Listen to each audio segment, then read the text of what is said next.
এই জন্য বাপ অল্প একটু সময় কথা মনোযোগ দিলে ভালো। আমি এটার প্রতি একটু কঠোরতা করি এই জন্য যে আল্লাহর কথা মনোযোগ দিয়ে শুনে আলাদা নিজের জন্য বিশ্বাস করেন খুব দ্রুত সময়ে আল্লাহ তার জিন্দেগি বদলায় দেয়। কিন্তু ফালতু মানুষ গাফেল, ওই বুট খায়, কথা শুনে, ওয়াজ শুনে, বাদাম খায়, বন খায়, বিড়ি খায়, সুর দিলে টান দিলে আইয়ে, চিৎকার দিলে আইয়ে, ভাল লাগলে কদ্দুর শুনে, ভাল লাগলে কদ্দুর শুনে না, জিমায় কদ্দুর, ওয়াজ শুনে কদ্দুর। এই সমস্ত ফালতু মানুষ এ ফালতুই থাকে, নতিজা আরজালের তাবে হয়, ফলাফল যখন নিকৃষ্টতার অনুগামী হয়। বুঝেন নাই না? বুঝেন নাই? আমি আরো বাংলায় বলি না, না বুঝেন না, আমি কই না, তাহলে বুঝবেন। একটা উদাহরণ দিলে এ কি কইছি এই কথাটা, তাহলে বুঝবেন। নতিজা আরজালের তাবে হয়, ফলাফল নিকৃষ্টতার অনুপাতে হয়। ভালো এবং মন্দ দুইটা মিশে গেলে ফলাফল আসে নিকৃষ্ট, যেটা মন্দ ওইটার আলোতে। যেমন একটি পানির ট্যাঙ্কির মধ্যে 500 লিটার পানি থাকে, ধরেন আটে, ওই যে গাজী ট্যাঙ্কি 499 লিটার, এটার মধ্যে মোটর দিয়া পবিত্র পানি দিছে, মানে মোটরের পানি, ভালো পানি 499 লিটার, শুধু 1 লিটার ফেসাব এটার সাথে দিছে, এই মিল্লা হয়েছে 500 লিটার। 499 লিটার হইল পবিত্র পানি, 1 লিটার হইল কি ফেসাব। এখন 500 লিটার পানির হুকুম কি বলেন? সবাই বলেন, সবাই বলেন। সব মুফতি সাহেব সবাই বুঝছেন এটা, ঠিক না? এটা একেবারে সহজ কিনা? তাহলে ফলাফল আসলে মানে এইটাই বুঝাইলাম, ভালো এবং মন্দ মিশে যাওয়ার পর ফলাফল আসছে কোনটার? যেটা মন্দটা। এইটারে বলে আর কি আরবিতে নতিজা আরজালের তাবে হয়, যেটা নিকৃষ্ট ওইটার আলোকে হয়। এটার অর্থ হইল, আমি সবসময় বলি, বুট আর ওয়াজ দুইটা মিললে ফলাফল আসে বুট, বাদাম আর ওয়াজ ফলাফল আসবে বাদাম, জুরানি আর ওয়াজ রেজাল্ট আসবে জুরানি। হ্যাঁ হ্যাঁ, এটা গুরুত্বপূর্ণ বিষয়। রেজাল্ট আসবে কি? জুরানি। জুরানি। আপনি সাসারে জিজ্ঞাসা করবেন কি শুনছেন, বলবো কথা তো কত কথাই কইছে, সবই তো দরকারি কথা, কোনটা কইতাম? আসলে কিচ্ছু জানে নাই উনি, কিছুই শুনে নাই। বুঝেন নাই কথা? আউযুবিল্লাহর সময় জুরাইছে, বিসমিল্লাহর সময় মাথা আলগি দিছে, আবার আলহামদুলিল্লাহর সময় জুরাইছে, তো কি শুনছে উনি? ঘোড়ার ডিম শুনছে। এই জন্য বাপ এটা জরুরি, বাস্তব। আমি হাসতে হাসতে বললাম, যদিও অর্থ হলো পরিবর্তনের জন্য, জিন্দেগির সৌন্দর্যের জন্য মনোযোগ জরুরি, আন্তরিকতা জরুরি। আমাদের খুলনার হজরত আরিফ বিল্লাহ হজরত মাওলানা মুফতি নুরুল আমিন সাহেব হজরত সবসময় বলে, যে ব্যক্তি তার দিল, কান, চোখ এই তিনটা একত্র করে আল্লাহর কথা শুনে, হজরত বলেন খুব অল্প সময়ের ভিতরে তার জিন্দেগি পরিবর্তন হয়। তিনটা একসাথ করতে হয়, দিল খোলা, কান খোলা, চোখ খোলা। চোখ খোলা। হজরত সবসময় বলে, আল্লাহর কথা শুনতে বসলে যে জুরায়, বুঝতে হবে তার কলিজার ভিতরে আখেরাতের ফিকির কম, কবরের ভয় কম, জাহান্নামের ভয় কম, পরকালের অনুভূতি কম, অনুভূতি কম। এই জন্য জওয়ান ছেলেদেরকেও বলি, বয়স্ক বাবা আপনাদেরকেও বলি, সব সময় আল্লাহর কথা মনোযোগ দিয়ে শুনবেন। আর আপনাদেরকে যেটা বললাম, হিসাব মিলান আসলে আপনার হৃদয়ের হালাত কি। এই যে প্রতিনিয়ত আল্লাহর কথা শুনতেছেন, যুবক ভাই তোমরাও শুনতেছ, মসজিদে জুমার নামাজের বয়ান হয় 52 সপ্তাহ, এক বছরে মোট 52 সপ্তাহ, বছরে প্রত্যেক মাসে 4টা জুমা, 4 12 48, আর 4 মাসে 4টা অতিরিক্ত জুমা আছে। যেমন এই মাসে 5টা জুমা, এই নভেম্বরে এখানে 5টা জুমা, এরকম 4টা জুমা 4 মাসে অতিরিক্ত 5 জুমা, তাহলে 48 আর 4 কত? 52টা জুমা। তাহলে 52টা জুমায় প্রতিনিয়ত ইমাম সাহেব আল্লাহর কথা বলে, বয়ান করে, এটা কম না। 30 বছর যদি এভাবে কেউ 52 সপ্তাহ করে 30 বছর শুনতেছে, তার কি 30 বছর পরেও বিড়ি খাওয়ার অভ্যাসটা ছুটে যাওয়ার কথা না? তো এই কাকা কি শুনলো আজ এত বছর ধরে, এবার অনবিড়ি খায়, এই ডাকায় কি শুনছে কোন? বলেন আপনি, ইনসাফ কি বলে? না না, একটা বিবেকের প্রশ্নে আসেন। আজকে 30টা বছর পরেও আপনি সুদের লেনদেন করেন, 50 বছরেও এখনো ওজনও কম দেন, এখনো কথা কইলে আগ করলে গালি দেন। আস্তাগফিরুল্লাহ। শুনলেন কি, বুঝলেন কি? এতগুলো বয়ান কিছুই কোনো আসর করলো না। এই মূল কথা হলো গাফিল। মূল বিষয় কি? গাফিল। উলাইকা হুমুল গাফিলুন। আল্লাহ সমস্ত জাহান্নামীর পরিচয় বলছে, সমস্ত জাহান্নামীর একসাথে একটা পরিচয় আল্লাহ বলছে, উলাইকা হুমুল গাফিলুন। সবগুলো জাহান্নামী মূলত গাফিল। গাফিল কোরআন শরীফে আছে, ওয়ালাকাদ যারানা লিজাহান্নামা কাসীরাম মিনাল জিন্নি ওয়াল ইনস। এই আয়াতের শেষ শব্দ এটা, উলাইকা হুমুল গাফিলুন।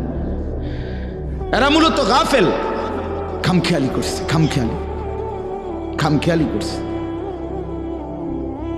এই জন্য বাপ দিল দিয়ে আল্লাহর কথা শুনবেন, প্রত্যেকটা ওলামায়ে কেরামের কথা মনোযোগ দিয়ে শুনবেন। নিজ এলাকার হুজুর, স্থানীয় ইমাম, নিজ মহল্লার আলেমে দ্বীন, ওনাদের কথা, দূরের হুজুর, সবার কথা সমানভাবে গুরুত্ব দিবেন। তাইলেই বোঝা যাবে আপনি আল্লাহর কথাকে গুরুত্ব দিচ্ছেন, ব্যক্তিকে নয়। কথা বোঝেন নাই? আপনার এলাকার ইমাম সাহেব ওয়াজ করলে কি হুজুর, আমরা হুজুর এটা না সদবদ, মানে ওনার এলাকার হুজুর, আপনার এলাকার হুজুর হয়েছে দেখে বেড়া ফেটে গেছে। হ্যাঁ, আর বাকি বক্তা যেগুলো, এগুলো সব চাঁদের দেশের থেকে আসছে, ঠিক না?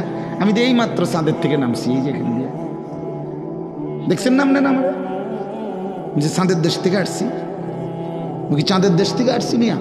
তো আমি তো কোনো মহল্লা, আমি তো কোনো এলাকা, তাহলে এটা কোনো কথা না, এটা কোনো বিষয় না। জনপ্রিয়তা ধোঁকা, প্রধান বক্তা, বিশেষ বক্তা, এগুলো ধোঁকা। আল্লাহর কথা শোনা, আল্লাহর কথা দিলের মধ্যে আনা, আল্লাহর কথা বলতে পারা, এটাই সৌভাগ্য, এটাই সৌভাগ্য। আল্লাহ তাআলার কুদরত, এটা আল্লাহর ইচ্ছা। আল্লাহ কাউকে 10,000 1000 মানুষের সামনে বলায়, কাউরে 10 জনের সামনে বলায়, এটা কোনোটাই 10 জনের সামনে বললে ব্যর্থ, 1000 লোকের সামনে বললে সফল, এমন কথা কোরআন, সুন্নাহ, ইজমা, কিয়াস পৃথিবীর কোথাও নাই। কথা বুঝছেন না? এটা কোনো বিষয় না। অনেক নওজোয়ান ওলামায়ে কেরাম আছেন, আপনাদেরকেও বলি, জনপ্রিয়তার মোহে পড়বেন না। যেই কোনোভাবে মোবাইল দিয়া হোক, ফেসবুক দিয়া হোক, ইউটিউব দিয়া হোক, মাথা পাঞ্জাবি খুললা হোক, শার্ট লাগাইয়া হোক, যেমনি হোক মানুষে চিনতে হইব, একটা লারা দিতে হইব, যেমনি হোক দেশটার মধ্যে টাইল কেল লাগাইতে হইব না। এটা কোনো কথা না, আল্লাহর ইচ্ছা। কাউকে আল্লাহ তাআলা, আমাদের আল্লামা মামুনুল হক, আজ তিনি কোথাও দাঁড়াইলেই এটা একটা মিছিল। বেচারা যদি দাঁড়ায় কোথাও, তো সেটাও হাজারো মানুষের কি হয়ে গেছে, মিছিল, হাঁটলে স্লোগান চলছে।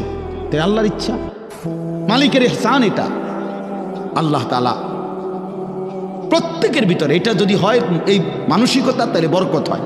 যে আমারে আল্লাহ 5 জন মানুষের সামনে বলার সুযোগ দিছে, আমি এই 5 জনকে বলাটা কদর করি। আমারে বলছে আসরের আগে একটু বলতে, আপনি মনোযোগ দিয়ে বলেন, বরকত পাইবেন। আসরের পরে বলেন, ফজরের পরে বলেন। আল্লাহর কথা যখনই বলার সুযোগ পায় তখনই গনিমত। ক্বালা রব্বি ইন্নী দাআউতু কওমি লাইলান ওয়া নাহারা। নূহ আলাইহিস সালাম বলছে, আল্লাহ আমি আপনার দিকে মানুষকে ডেকেছি 950 বছর ধরে, রাতেও দিনেও। লাইলান ওয়া নাহারা, রাতেও দিনেও। তাহলে এটা কোনো বিষয় না। আমি অনেক বড় বড় আলেমরে জিজ্ঞাসা করছি যে হুজুর, মাগরিবের পরে ওয়াজ করলে উনি বিশেষ বক্তা, আর রাত 10টায় ওয়াজ করলে উনি প্রধান বক্তা, এটা শরীয়তের কোন আলোকে নির্ধারিত হয়েছে? এই ফাইসালা আইসে কেন?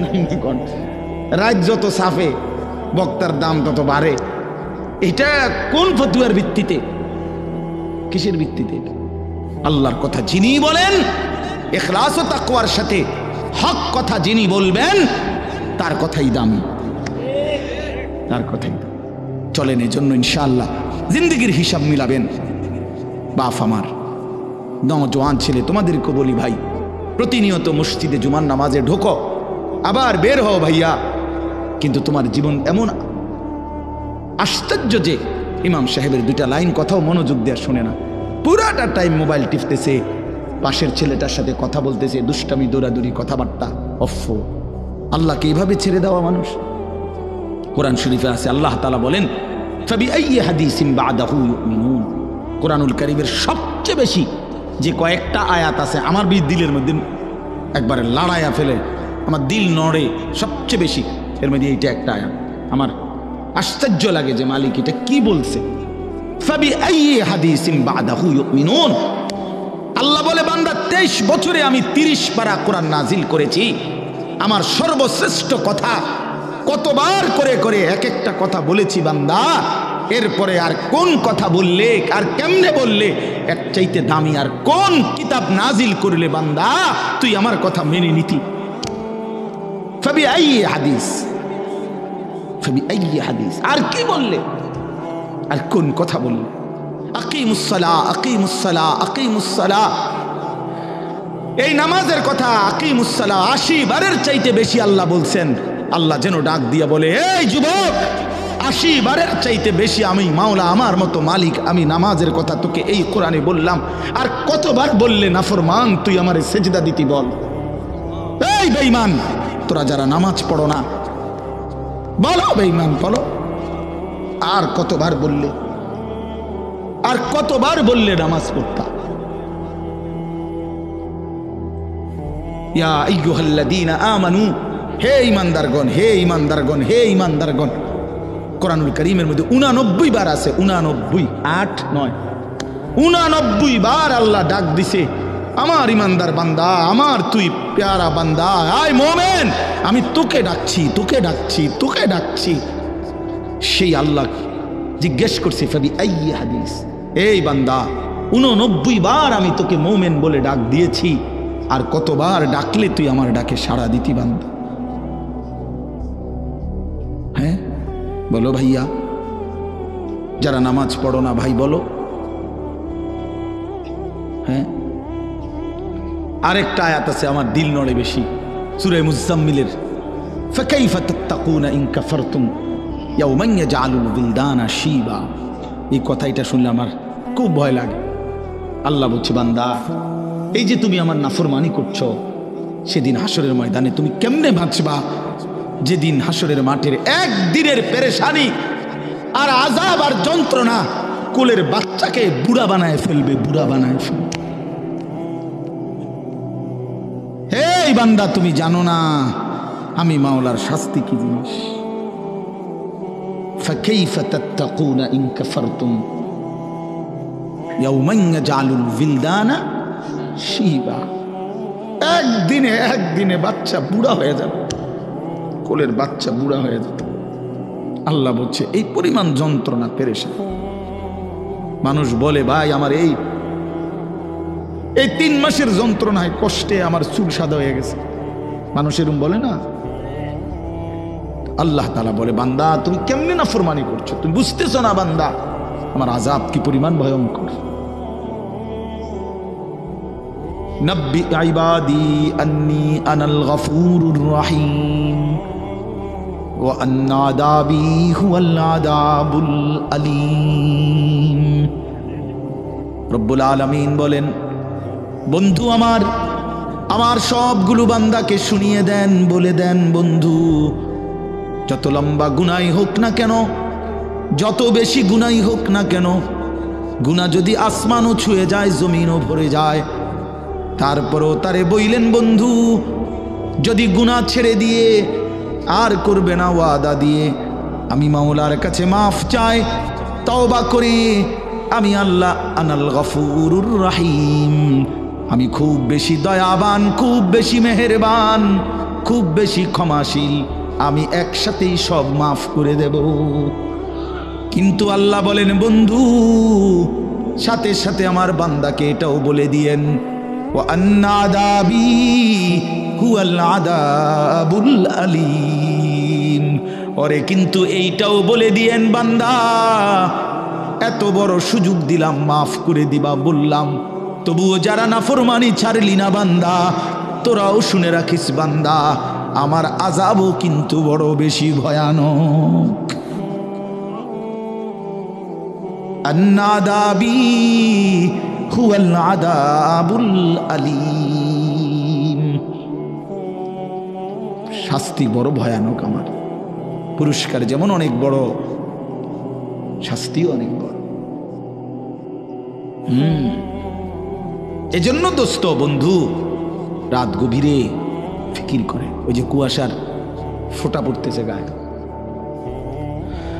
ভেবে দেখেন, জিন্দেগির হিসাব মেলায় দেখেন, আর কতদিন চুরি করবেন, আর কতদিন মিথ্যা বলবেন, আর কতদিন ডাকাতি করবেন, আর কতদিন কিস্তি নিবেন, আর কতদিন সুদ খাবেন, আর কতদিন মিথ্যা বলবেন, আর কতদিন ওজনে কম দিবেন, আর কতদিন কাস্টমারকে ঠকাবেন। আপনার ছেলেটা 365 দিনে খোদার 1 বছরে কোনো দিন ফজরের নামাজ পড়ে না। এই জানোয়ার আর কতদিন নামাজ ছাড়া থাকবে?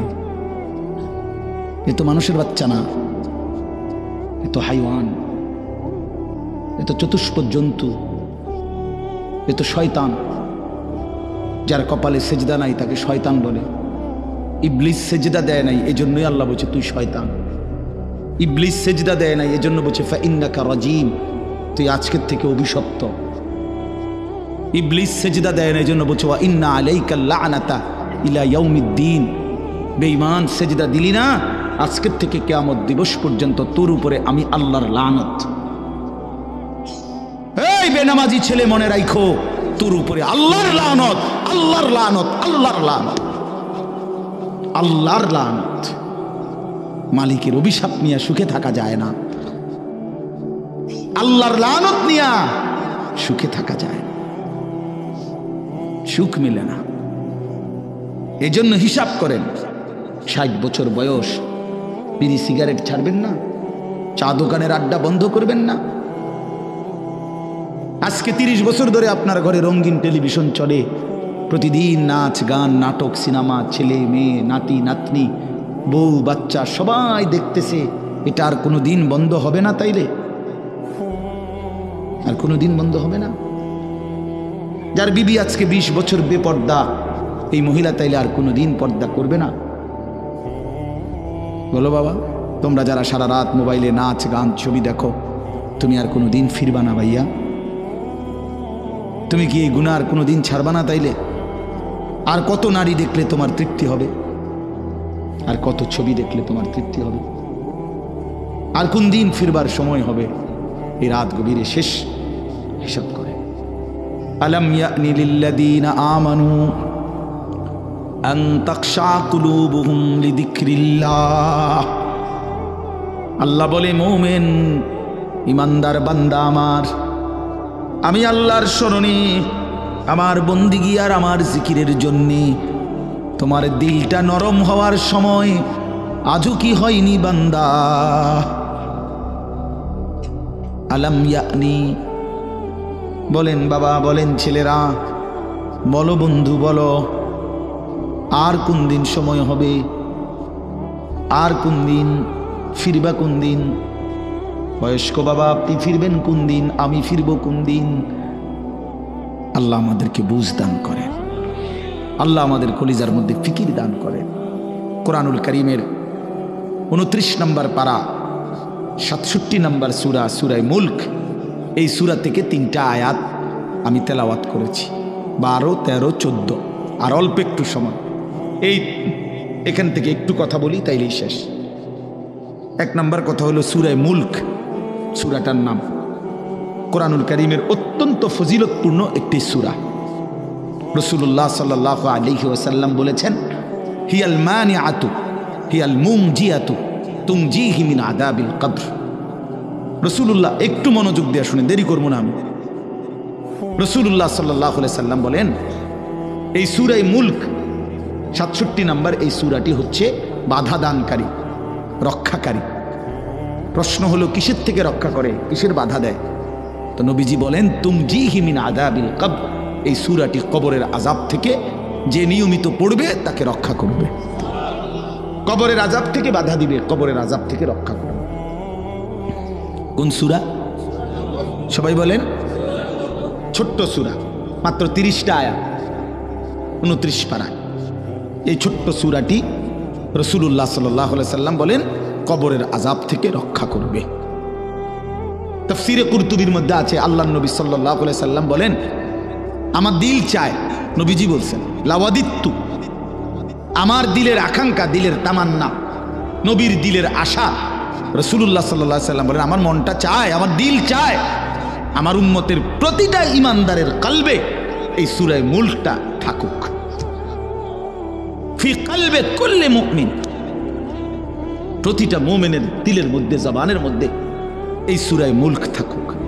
এই জন্য এই সূরা কবরের আযাব থেকে রক্ষা কবচ, যে নিয়মিত পড়বে আল্লাহ তাকে কবরের আযাব থেকে রক্ষা করবে। এখানে আরেকটা প্রাসঙ্গিক বিষয়, কবরের আযাব আমাদের মৃত্যু পরবর্তী হাসরের ময়দানে ওঠার আগ পর্যন্ত এই মাঝখানের এই সময়টাকে কবরের জীবন বলে।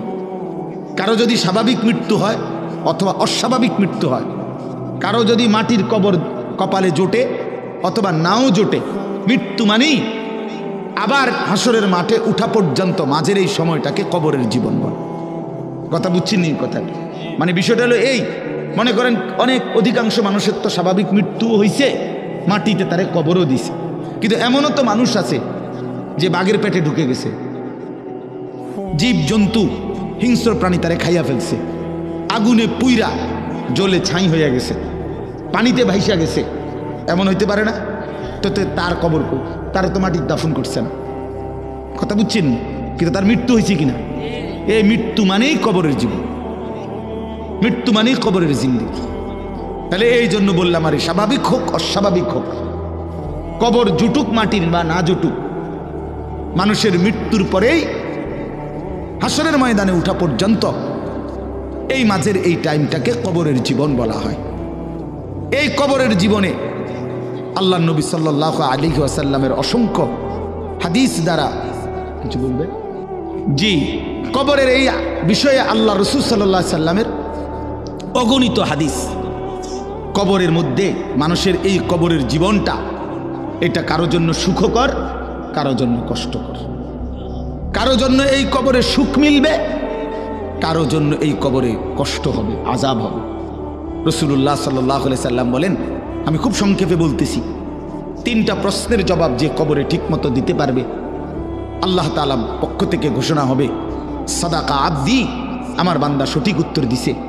আফরিশুহু মিনাল জান্নাহ ওয়ালবাসুহু মিনাল জান্নাহ ওয়াফতাহু লাহু বাবান ইলাল জান্নাহ, আমার বান্দার জন্য জান্নাতের পোশাক বিছায়া দাও, জান্নাতের পোশাক পরিয়ে দাও, জান্নাতের বিছানা বিছায়া দাও, জান্নাত বরাবর দরজা খুলে দাও। ফেরেশতারা জান্নাতের পোশাক পরিয়ে, জান্নাতের বিছানা বিছিয়ে জান্নাত বরাবর দরজা খুলে দিবে। ওয়ুফসাহু লাহু, এবং তার কবরটাকে প্রশস্ত করে দেওয়া হবে, চারিদিকে 70 গজ, 70 হাত, অথবা আরেক বর্ণনা আছে মাদ্দুল বাসার, চোখের দৃষ্টি যায় যে দূর, এর দূর চতুর্দিকে ইমানদার নেককারের কবরকে প্রশস্ত করে দেওয়া হবে। এই সুন্দর প্রশস্ত করে নেককারকে শোয়াইয়া জান্নাতের বিছানা পোশাক পরাইয়া ফেরেশতা বলবে, ভাই সাহেব নাম কানাউমাতিল আরুস, নতুন জামাই যেভাবে বাসর ঘরে নতুন দুলহা ঘুমায় আরামসে সুখের বাসরে, আমনে আমনে ঘুমান, আমনে ঘুমান, কেউ ডিস্টার্ব করবে না, আমরা এসে নিয়ে যাবো পরের সময় মতো আপনারে। ইসরাফিল ফু দিবে দ্বিতীয়বার, আমরা এসেই আপনারে নিয়ে যাব, আপনি আপাতত এখানে আরামসে সুখের জান্নাতের নিয়ামত ভোগ করতে থাকেন। যে ব্যক্তি কবরে 3টা প্রশ্নের জবাব দিতে পারবে না, রাসূলুল্লাহ সাল্লাল্লাহু আলাইহি সাল্লাম বলেন, আল্লাহ তাআলার পক্ষ থেকে বলা হবে, কাযাবা আবদি, আমার বান্দা নাফরমান মিথ্যা বলেছে। আফরিশুহু মিনান নার ওয়ালবাসুহু মিনান নার ওয়াফতাহু লাহু বাবান ইলান নার, তার জন্য জাহান্নামের বিছানা বিছিয়ে দাও, জাহান্নামের পোশাক পরিয়ে দাও, জাহান্নাম বরাবর দরজা খুলে দাও। নাউযুবিল্লাহ। ফেরেশতারা এই 3টা কাজ করবে। প্রথম, এই হলো এক গ্রুপের কাজ, ওনারা এই জাহান্নামের বিছানা, জাহান্নামের পোশাক আর জাহান্নামের বরাবর দরজা খুলে দিবে। এই হলো একটা। হলো 2 নাম্বার, আল্লাহ রাসূল সাল্লাল্লাহু আলাইহি ওয়াসাল্লাম বলেন, এই নাফরমানের কবরে এরপরে একজন ফেরেশতা আসবে। সেই ফেরেশতা এসে ইউদরাবু লাহু বিমিতরাকাতিম মিন হাদিদ, লোহার একটা মুগুর, লোহার একটা হাতুড়ি দিয়ে এই নাফরমানকে একটা আঘাত করবে। দরবাতান বাইনা উদুনাইহি, আঘাতটা 2 কান বরাবর মাঝখানে। নবীজি বলেন, ফায়াসিহু সাইহাতান, বেঈমান তখন কবরে একটা চিৎকার মারবে, ইয়াসমাউহা মান ইয়ালিহি ইল্লা সাকালাইন, মানুষ এবং জিন ব্যতীত আল্লাহর সমস্ত সৃষ্টি নাফরমানের চিৎকারটা শুনতে পাবে। এইভাবে ফেরেশতা তাকে আঘাত করতে থাকবে। এবং হাদিসে আছে আল্লাহ রসুল বলছেন ওই ফেরেশতার বৈশিষ্ট্য হইল অহুয়া আমা ওয়া আসাম্মু, এই ফেরেশতাটা অন্ধ এবং কানে শুনে না। এই যে আঘাত করতেছে, সে কানেও শুনে না, চোখেও দেখে না। তার মানে এই বেঈমান যত চিল্লানি চিল্লাক, ফেরেশতা চোখেও দেখে না, কানেও শুনে না, উনি ওনার ডিউটি পালন করেন। 3 নম্বরে হলো আল্লাহর নবী সাল্লাল্লাহু আলাইহি ওয়াসাল্লাম বলেন কোন নাফরমান পাপীর কবরে ফেরেশতারা রেখে যাওয়ার সাথে সাথেই কবর, ওই যে বললাম ইমানদারের কবর, নেককারের কবর 70 গজ প্রশস্ত করে দেওয়া হয়েছে। আর এই বেঈমানের কবর দুনিয়ার মানুষও যে দূর খুঁড়ছিল, কবর বানাইছিল, এর দূরও না, তাকে কবরের মাটি তারে একবার সংকীর্ণ করে ফেলবে, চাপ দিবে। এই চাপে ডান পাশের মাটি বাম দিকে চলে আসবে, বাম দিকের মাটি ডান দিকে চলে আসবে। আল্লাহর নবী সাল্লাল্লাহু আলাইহি ওয়াসাল্লাম বলেন, আহা, নবীজি বলেন, এই উদাহরণ দিয়ে বুঝাইছেন, ডান পাশের মাটি যখন বাম দিকে, বাম দিকের মাটি ডান পাশে, তো ডান পাশের হাড্ডি, পাঁজরের হাড্ডি, এই যে সাটনার হাড্ডি নি কয়, এটা কি হাড্ডি কয়, পাঁজরের সাটনার হাড্ডি, এগুলা ভাঙ্গা এই বাম দিকে ঢুকে যাবে, বাম দিকের গুলো ডান দিকে ঢুকে যাবে। রাসূলুল্লাহ বুঝাই দিয়েছেন হাত্তা তাখতালিফা আদলাউহু, এই যে শব্দটা এরকম, এই যে ভাই দেখেন এই 2 আঙ্গুল যেভাবে একটা আরেকটার ভিতরে ঢুকে গেছে, খোদার কসম রাসূল বলছে 2 পাশের হাড্ডি এভাবে একটা আরেকটার ভিতরে ঢুকে যাবে। রাসূলুল্লাহ সাল্লাল্লাহু আলাইহি সাল্লাম বলেন এভাবে নাফরমানের কবরে আযাব হতে থাকবে। প্রিয় বন্ধু আমার, আল্লাহ রাসূল সাল্লাল্লাহু আলাইহি সাল্লামের এরকম অসংখ্য হাদিস দ্বারা প্রমাণিত কবরে আযাব হবে। রাসূলুল্লাহ সাল্লাল্লাহু আলাইহি ওয়াসাল্লামের সাহাবী হযরত বারা ইবনে আযিব রাদিয়াল্লাহু তাআলা আনহু, তিনি বর্ণনা করছেন, আমার কাছে একটা আরবি কিতাব আছে আত-তাযকিরা, ইমাম কুরতুবীর কিতাব, আখিরাত সম্পর্কিত, ওইখানে কিতাবের মধ্যে আছে। হযরত বারা ইবনে আযিব বলেন আমরা একদিন নবীজির সাথে এক সাহাবীর জানাজা পড়তে গেছিলাম। জানাজা পড়তে গিয়ে নবীজি ওই সাহাবীর কবরের সামনে গিয়া প্রথম দাঁড়াইছেন, খালি কবরটা, তখনও কবর জানাজা পড়ায় নাই। তো তিনি বলেন আল্লাহ নবী কবরের দিকে তাকায়া অজরে অনেকক্ষণ কাঁদছেন নিজে। হযরত বারা ইবনে আযিব বলেন আমরাও নবীজির সাথে কাঁদতে শুরু করলাম, নবীও কাঁদে, আমরাও কাঁদলাম। কিছুক্ষণ পরে নবীজি কান্না থামাইয়া চোখ মুছতে মুছতে বললেন ইয়া ইখওয়ানি লিমিসলি হাদা ফাআইদু, এই বাক্য, আমার বন্ধুরা, আমার সাথীরা, লিমিসলি হাদা আইদু, এই কবরের জন্য তোমরাও প্রস্তুতি নাও, এই কবরের জন্য তোমরাও রেডি হও। আজ আমার এই সাহাবীকে দাফন করা হবে, এই আজ কিংবা কাল একদিন আমাদেরকে ওই কবরে যেতে হবে, রেডি হও। এভাবে নবীজি কাঁদছেন। হযরত ওসমান রাদিয়াল্লাহু তাআলা আনহু, আপনারা অনেক শুনছেন ওলামাদের বয়ানে, তিনি যখন কবরে দেখতেন এই পরিমাণ কাঁদতেন, হাত্তা ইয়াবুল্লা লিহিয়াতাহু, দাড়িগুলো ভিজে যেত। তো ওনাকে জিজ্ঞেস করছে হযরত আপনি কবর দেখলে এভাবে কাঁদেন কেন? তো তিনি বলতেন ইন্নাল কবরা আউয়ালু মানাজিলিল আখিরা, কবর আখিরাতের প্রথম ঘাঁটি। ফা ইন নাজা মিনহু ফামা বাদাহু আইসারু মিনহু, যদি কবরের ঘাঁটিতে কেউ বাইচা যায় পরবর্তী সবগুলো তার জন্য সহজ। ওয়া ইন লাম ইয়ানজু মিনহু ফামা বাদাহু আশাদ্দু মিনহু, যদি কবরের ঘাঁটিতে বেঁচে না যায়, আটকায়া যায়, পরবর্তী সব ঘাঁটি তার জন্য এর চাইতে কঠিন। এরপরে তিনি বলতেন ক্বালা ওয়া ক্বালা রাসূলুল্লাহ সাল্লাল্লাহু আলাইহি ওয়াসাল্লাম, হযরত ওসমান তখন নবীজির একটা হাদিস শুনাইতেন যে শোনো, আমি নবীজির হাদিস শুনাইতেছি। আল্লাহর নবী সাল্লাল্লাহু আলাইহি সাল্লাম বলছেন মা রাআইতু মানজারান কাত্তু ইল্লা ওয়াল কবরু আফজাউ মিনহু। নবীজি বলেন উম্মত, আমি মুহাম্মদ বলতেছি, জীবনে আমি যত আযাবের দৃশ্য দেখেছি, কবরের চাইতে ভয়ানক কোন আযাবের দৃশ্য আমি রাসূল দেখি নাই। মা রাআইতু মানজারান কাত্তু, কখনোই দেখি নাই কবরের চাইতে ভয়ানক কোন দৃশ্য। এজন্য প্রিয় বন্ধু আমার, কবরের আযাব সত্য। এই আজকে আমরা যারা নাফরমানি করছি, আমরা যারা আল্লাহর অবাধ্য, নামাজ রোজা, হালাল হারাম, পাক নাফাক, শরীয়তের হুকুম আহকাম পাত্তাও দিচ্ছি না, আমাদের আখেরাত তো আছেই, হাসরের ময়দান তো আছেই, কবরেই ভীষণ আযাব হবে। কবরের কষ্টটাই সহ্য করা যাবে না। মুহাদ্দিসিনে কেরামের কারো কারো মত হলো সর্বশেষ যেই লোকটা কবরে যাবে হতে পারে তাকে 40,000 বছর কবরে থাকতে হবে। তো এখন যারা কবরে যাচ্ছে, নূহ আলাইহিস সালামের জামানায় যারা কবরে গেছে, ইব্রাহিম আলাইহিস সালামের জামানায় যারা কবরে গেছে, রাসূলুল্লাহ সাল্লাল্লাহু আলাইহি সাল্লামের জামানায় যারা কবরে গেছে, তারা বাপ আজকে কতদিন কবরে পড়ে আছে? নাকি মাঝিদি একবার কিয়ামত হইছে? কথা বলেন না, হইছে? তো তারা আজ কতদিন পড়ে আছে?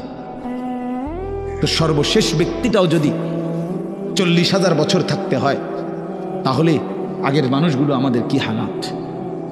এই জন্য দোস্ত আমার, রাসূলুল্লাহ সাল্লাল্লাহু আলাইহি সাল্লাম 5 ওয়াক্ত নামাজের পরে হাদিসে আছে নবীজি কবরের আযাব থেকে পানাহ চাইতেন।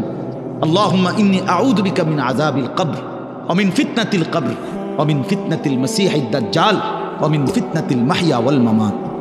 এটা নবীজির 5 ওয়াক্ত নামাজের পরের কমন দোয়া ছিল।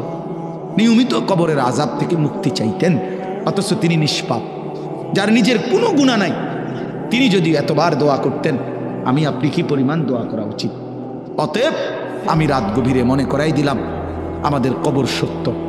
প্রিয় বন্ধু আমার, বাবারা আমার, হাসলেও মরে যাবেন, কাঁদলেও মরে যাবেন, সুখে থাকলেও মরে যাবেন, দুঃখে থাকলেও মরে যাবেন।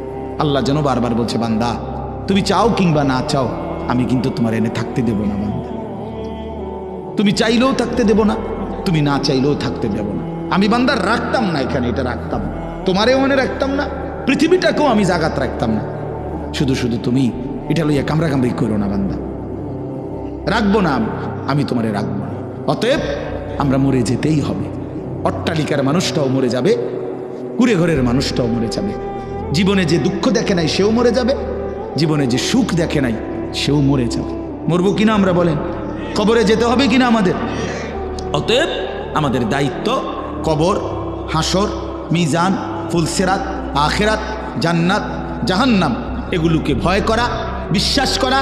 আর এগুলোকে ভয় করা মানেই আল্লাহকে ভয় করা। এগুলোকে ভয় করা মানেই কাকে ভয় করা? এগুলো আমরা দেখছি কেউ না, এ না দেখেই ভয় করতে হবে। কবর, হাসর, মিজান, ফুলসিরাত, জান্নাত, জাহান্নাম, কবরের শান্তি, কবরের শাস্তি, এগুলো না দেখেই বিশ্বাস করা, এটাই আল্লাহর ভয়, এটাই আল্লাহকে ভয়। আর আল্লাহকে যে ভয় করে, এগুলোকে যে ভয় করে, আল্লাহর কসম এটার অর্থই হলো সে গুনাহ থেকে নিজেকে বিরত রাখে। এই জন্য একটা সহজ কথা, যে গুনাহ থেকে বিরত থাকে সেই আল্লাহকে ভয় করে, যে আল্লাহকে ভয় করে সে গুনাহ থেকে বিরত থাকে। কথা বুঝছেন না আমার? এই কথাটাই আল্লাহ বলছেন, ইন্নাল্লাযীনা ইয়াখশাউনা রাব্বাহুম বিল গায়বি, নিশ্চয়ই যারা আল্লাহকে ভয় করে না দেখে, না দেখে। এই কথার অর্থ হইল আমি আল্লাহকেও দেখি না, অথচ আমার আল্লাহকে আমি ভয় করি। আমি কবর দেখি না, জাহান্নাম দেখি নাই, আখিরাত দেখি নাই, হাসরের ময়দান দেখি নাই, মিজান, ফুলসিরাত দেখি নাই, কিন্তু আমি আল্লাহ রসুলের কথার উপরে, কোরআনের কথার উপরে আমার মালিকের এই কথাগুলো বিশ্বাস করি, ভয় করি। তো এই কথার উপরে যাদের জীবন, তার মানেই তারা গুনাহ থেকে বেঁচে থাকে। আল্লাহ তাআলা বলেন, আল্লাহকে ভয় করে না দেখেই আল্লাহর কথা, আল্লাহর আখিরাতের বিষয়গুলোকে তাফসিরে লিখছে, ইয়াখাফুনাল্লাহা ওয়া ইয়াখাফুনা আযাবাহু। তো আল্লাহর আযাবকে যারা ভয় করে, আল্লাহকে যারা ভয় করে, গুনাহ থেকে যারা বিরত থাকে, আল্লাহ বলেন আমি ওয়াদা দিলাম আমার সেই বান্দাদেরকে আমি 2টা পুরস্কার দেব। 1, লাহুম মাগফিরাতুন, তাদের পেছনের জিন্দেগির সব গুনাহ মাফ করে দেব। 2, ওয়া আজরুন কাবীর, সবচেয়ে বড় বিনিময় আমার জান্নাত দিয়ে দেব। এরপরে আল্লাহ বলেন, আমাদের সবাইকে বলছে, ছেলেরা তোমরাও শোনো, আমাদের সবাইকে আল্লাহ বলছে, বান্দা তোমার 3টা অবস্থা। একটা হলো তুমি কিছু কথা জোরে বলো, কখনো আস্তে আস্তে বলো, আর কখনো অন্তরের মধ্যে জল্পনা কল্পনা করো। তুমি শুধু এদ্দুর মনে রাখো, বান্দা আমারে আড়াল করতে পারতাম না, আমারে আড়াল করতে পারতাম না। তুমি আস্তে বললেও আমি শুনি, তুমি জোরে বললেও আমি শুনি, তুমি অন্তরের ভিতরে লুকাইয়া রাখলো আমি তাও জানি। কাজে আমার থেকে তুমি বাঁচতে পারতাম না, আমার থেকে। এই জন্য যুবক, তুমি মনে করো ইয়ারফোন লাগাইলে আর কেউ শোনে না, না মানুষে না শোনে না, মালিক তো শোনে। তুমি মনে করো রাত 2টা বাজে, দরজা লাগায় ফেললে, লাইট নিবাইয়া ফেললে, এবার মোবাইলে উলঙ্গ ছবি দেখলে আর কেউ জানে না, তো দুনিয়ার কেউ না জানে না। মালিক বলে বান্দা আমি তো জানি। আলম ইয়ালাম বিআন্নাল্লাহ ইয়ারা, আল্লাহ বলে জানো বান্দা আমি তোমাকে সারাক্ষণ দেখি, সারাক্ষণ দেখি। আলা ইয়ালামু মান খালাক ওয়া হুয়াল লাতীফুল খাবীর। এই শেষ আয়াত আল্লাহ বলে বান্দা আমি তোমার কাছে একটা যুক্তি দেখাই। আল্লাহ আমাদের সামনে একটা যুক্তি দেখাচ্ছে, এই বান্দা তুমি বলো তো যিনি সৃষ্টি করলেন তিনি বুঝি জানবেন না? এটা তুমি কেমনে ভাবলা? আলা ইয়ালামু মান খালাক, যিনি বানালেন তিনি জানবেন না? এটা যিনি বানাইলো যে কোম্পানি, আপনি যদি বলেন যে এই কোম্পানির মেন যারা প্রোডাক্ট করলো, এটা উৎপাদন করলো, তারা বুঝি জানে না যে কোন এন দিয়ে কথা কয় না, এন দিয়ে কথা কয়, এরা জানে না, আপনি পণ্ডিতি করলো বেনে নাকি? কথা বলেন না? তাহলে যিনি বানাইলেন তিনিই তো অধিক জানবেন, ঠিক কি না বলেন? আল্লাহ তাআলা বলেন বান্দা আমার থেকে লুকাইবা কেমন? আমি তো তোমাকে বানিয়েছি, আমি তো তোমাকে সৃষ্টি করেছি। মজার কথা হলো তাফসীরের মধ্যে লিখছে মক্কার কুরাইশরা, এই আয়াতের ব্যাখ্যার মধ্যে আছে আসিররু কাওলাকুমের, মক্কার কুরাইশরা নবীজির বিরুদ্ধে দিবানিশি ষড়যন্ত্র করত। তো ষড়যন্ত্র করলে মাঝে মধ্যে বইয়া কথা যে কইতো, তো বাটফারেরা কইতো কি একজন আরেকজন আস্তে কো আস্তে, এই আস্তে আস্তে, আসিররু আস্তে কও কেন? কাইলা ইয়াসমা রব্বা মুহাম্মদ, যেন মুহাম্মদের খোদা শুনতে না পায়। আস্তে কো বেটা। আচ্ছা তো মুহাম্মদের খোদা শুনলে কি হবে? কয় তাইলে জিব্রাইল রে পাঠাইয়া কইয়া দিব। এটা আছে তাফসীরে, মুহাম্মদের খোদায় জিব্রাইল পাঠাইয়া মুহাম্মদকে জানায় দিবে, শেষে আমগো পরিকল্পনা সব ভেস্তে যাবে, বাদ যাবে, কাজে আসতে কও। তো আল্লাহ তাআলা তখন বলে হা রে বান্দা, বেকুব কি আর আড়ে বাজারে ওঠে? এই কি কোনো ছোটখাটো বলদ মনে করছেন? আহাম্মক, তুই আল্লাহর ব্যাপারে এই ধারণা কেমনে করলা যে তিনি আসতে বললে শুনবে না? তে আল্লাহ তাআলা বলেন আসিররু কাওলাকুম, তোমরা যদি আসতে বলো, আবিজহারু বিহি, জোরে বলো, আমি তো সবই শুনতে পাই। ইন্নাহু আলিমুন, তিনি তো সব জানেন, বিদাতিস সুদূর, অন্তরের ভেতরের জল্পনা কল্পনাগুলো সহ সহ। ফালা ইয়ালামু ইদা বুসিরা মা ফিল কুবুর ওয়া হুসিলা মা ফিস সুদূর, হাসরের ময়দান আল্লাহ খুলে দিবে, সবাইকে উঠাবে, তো আল্লাহ বলে অন্তরের ভিতরের কথাগুলো পর্যন্ত বের করে দিব বান্দা। ইয়াউমা তুবলাস সারাইর, গোপন কথাগুলো, গোপন বিষয়গুলো আমি সব খুলে দেব, সব খুলে দেব। চামড়ার প্রতিটা শিহরণ যুবক বলবে আমি বললাম, মনে রাখো আমার কথা।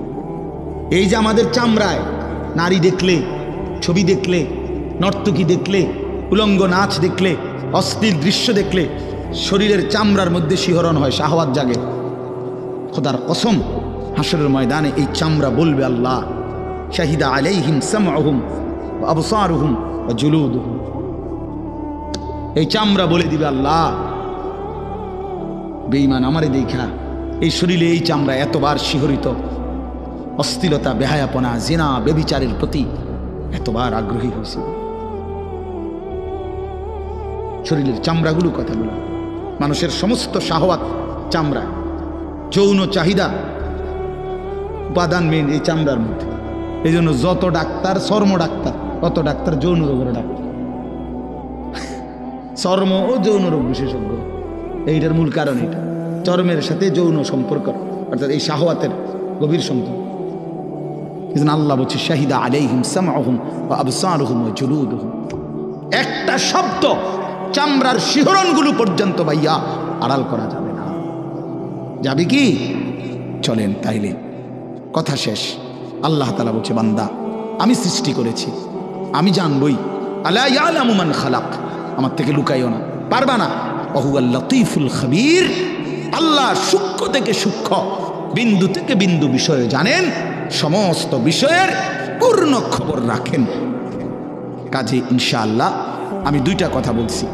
এক নম্বর কথা হলো এই 2 দিনের সবগুলো ওয়াজের মাধ্যমে, জুমার বয়ানের মাধ্যমে, বা এক কথায় আপনি আল্লাহর কথা যে প্রতিনিয়ত শুনতেছেন, এর মাধ্যমে নিজের হিসাব মিলাইয়েন যে আপনার ইমানের হালাত কি, আখিরাতের হালাত কি, নিজের ভিতরে ইবাদত বন্দিগির ফিকির কি। ওয়াল তানজুর নাফসুম মা কদ্দামাত লিগাদ, মিলাইয়েন। নবীজি সাল্লাল্লাহু আলাইহি সাল্লাম বলছেন এই হাদিসটাই আমি পড়ছিলাম। আল কাইয়িসু মান দানা নাফসাহু ওয়া আমিলা লিমা বাদাল মাউত। নবীজি বলে বুদ্ধিমান কাইয়িস, সে বুদ্ধিমান যে নিজের হিসাব রাখে এবং মৃত্যু পরবর্তী জিন্দেগির জন্য আমল করে। তারে কি বলে? কাইয়িস। ওই সৌদি আরব যারা থাকে প্রবাসী, তারা এটা কয়, সৌদি আরবের কোয়াইস। কোয়াইস মানে কাইয়িস, সারা কোয়াইস মানে হলো কাইয়িস, বিচক্ষণ, বুদ্ধিমান, চালাক, যে নিজের হিসাব রাখে, মৃত্যু পরবর্তীর জন্য আমল করে। ওয়াল আজিজু মান আতবাআ নাফসাহু হাওয়াহা ওয়া তামান্না আলা আল্লাহ। আর আল্লাহ বলে অপদার্থ, ব্যর্থ, ফালতু, অকর্মণ্য সে যে সর্ব বিষয়ে নিজের মনে যা চায় তাই অনুসরণ করে, আর কথায় কথায় এমনি করে নাফরমানি, ভরসা করে আল্লাহর উপর, মুখে বিড়ি, আল্লাহ ভরসা, টাঙ্গাইয়া ফিরবো, টাঙ্গাইয়া আড্ডি মাড্ডি গুড়া গুড়া করে লেবে একদম সিটারি। হ্যাঁ, সুদের ব্যবসা, বাটফারির ব্যবসা, সাধুয়ানে বইয়া আপনার বেডির দিকে চাইয়া রয়েছে, নাচ গান নাটকে টেলিভিশনে, এনে বইয়া কোক আল্লাহ ভরসা। আও মারতো না, যত কয় হুজুর এত না, কইতে লাগলে কি এটা কম কয় নিও, যত কয় এত না। তোমার আলগা কেডা বলছে? কোন ইবলিস তোমারে বলছে যে যত কয় তার অর্ধেক? কথা বুঝছেন? অর্থ হইল ভরসা করে এমনি, কিন্তু করে কি গুনাহ। তো এই আল্লাহ তাআলা বলছি, বুঝি বান্দা তুমি 24 ঘন্টা গুনাহ করতে থাকো, আমি ভরসা। এটা আল্লাহ বলছেন? না না, আল্লাহ বলছে তওবা করো, আমি ভরসা। ঠিক কিনা বলেন না? ছেড়ে দিলে ভরসা, আর করবা না, ওয়াদা দিলে ভরসা, লজ্জিত হয়ে মাফ চাইলে আমি ভরসা, আমি মাফ করে দেব। তো ইনশাআল্লাহ আমরা প্রত্যেকেই নিজের ঈমান আমলের জন্য ফিকির করব। মাদ্রাসার জন্য শেষবারের মতো এই 2টা মিনিট আমি এক্ষুনি দোয়া করছি। 2 মিনিট আবারও অনুরোধ করলাম, মাদ্রাসার যেই ভবনের কাজ, তাদের কাছে আমি শেষবারের মতো আবারও বললাম, দিলেও 2-3 মিনিট, না দিলেও 2 মিনিট, আপনারা মেহেরবানি করে যদি পকেটে হাত দেন, দয়া করে মাদ্রাসার জন্য 2-1 জন ভাই উঠেন, আপনারা দয়া করে একটু শরীক হন। আবারও